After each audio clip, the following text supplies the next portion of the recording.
أما بعد فأعوذ بالله من الشيطان الرجيم بسم الله الرحمن الرحيم يا أيها الذين آمنوا ما لكم إذا قيل لكم انفروا في سبيل الله اثاقلتم إلى الأرض رضيتم بالحياة الدنيا من الآخرة فما متاع الحياة الدنيا في الآخرة إلا قليل إلا تنفروا يعذبكم عذابا أليما ويستبدل قوما غيركم ولا تضروه شيئا والله على كل شيء قدير۔ اور اے لوگو جنہوں نے ایمان لایا ہے، تمہیں کیا ہو گیا ہے جب اللہ کے راستے میں نکلنے کے لیے کہا گیا تو تم زمین سے چمٹ گئے؟ کیا تم نے دنیا کی زندگی کو آخرت کے مقابلے میں پسند کیا ہے؟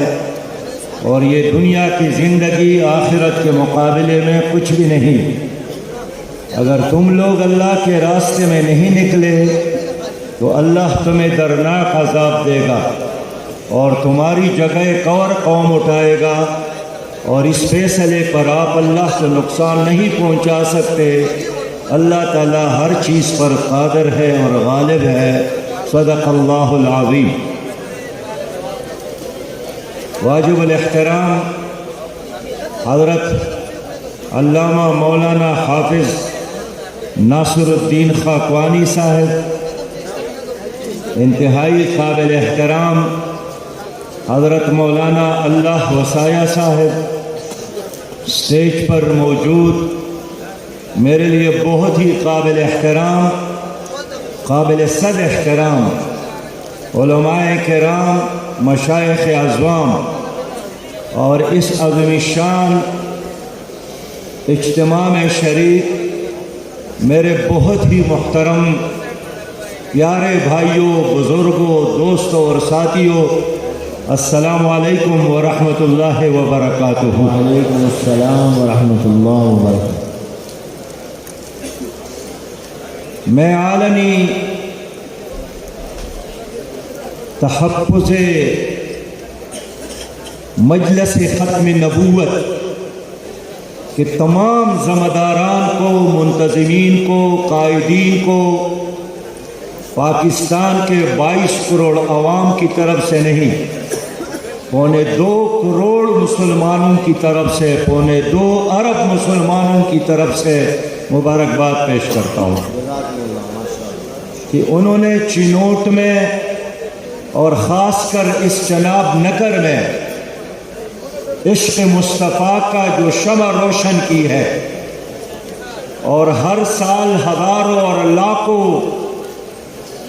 عاشقان مصطفیٰ، غلامان مصطفیٰ یہاں پر جمع ہوتے ہیں۔ سچی بات یہ ہے کہ آپ 2.25 ارب مسلمانوں کی طرف سے ایک فرض کفایہ ادا کر رہے ہیں۔ آپ کے روشن چہروں کو دیکھ کر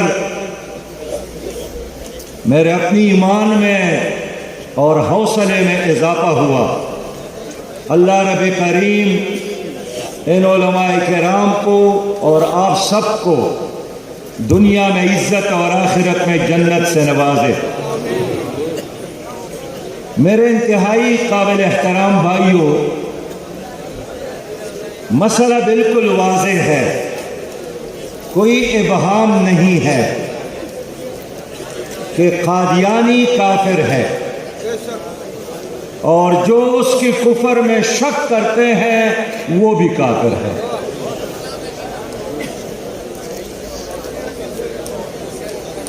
حضرت امام ابو حنیفہ رحمۃ اللہ علیہ نے فرمایا ہے کہ جس نے نبوت کے ایک دعوے دار سے پوچھا کہ آپ کے ساتھ اپنی نبوت کا ثبوت کیا ہے، تو یہ ثبوت مانگنے والا اور دلیل مانگنے والا بھی کافر ہے۔ آئین کہتا ہے کہ یہ کافر ہے، سپریم کورٹ کہتی ہے کہ یہ کافر ہے، قرآن کی اور نبی مہربان صلی اللہ علیہ وسلم کی گواہی ہے کہ یہ کافر ہیں، لیکن کافر ہونے کے باوجود آج بھی یہ فتنہ موجود ہے، پاکستان میں بھی اور ساری دنیا میں موجود ہے، اور غیر مسلم ممالک میں قادیانیوں کا ہونا، اس کا کام، ان کی کام کی اشاعت بھی ایک فتنہ اور ہمارے لیے چیلنج ہے۔ لیکن ایک اسلامی پاکستان میں،